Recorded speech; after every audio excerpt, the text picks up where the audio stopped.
one of the red lines in China is talking about the wealth of the leadership. That is a subject that is the most sensitive imaginable. So at this time, China is, as we reported, looking for ways to silence Guo.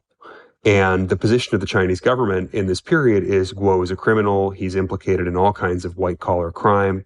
We need to get him back, and we need to get him back by extraditing him on these non-political offenses, bribery, embezzlement, that kind of thing. They clearly want him quiet and silenced and back in China where he can disappear.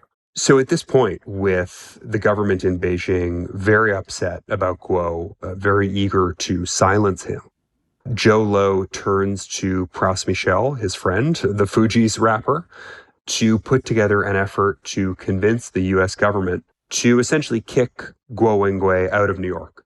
This is the chaotic early days of the Trump administration when kind of anything's possible. It's important to note that Guo has always denied wrongdoing in relation to these offenses of which he's been accused by China, and has said the Chinese government is pursuing a political vendetta against him. Anthony, you report that despite all this plotting to influence the White House, none of this was actually working. And the effort to curry favor with China wasn't working either. What happened? The Guo matter isn't being taken very seriously by the top levels of the Trump administration, at least in the beginning.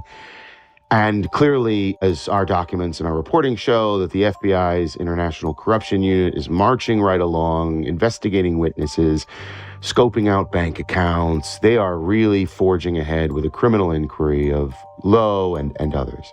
And so the Chinese learned that the Guo matter hasn't really proceeded.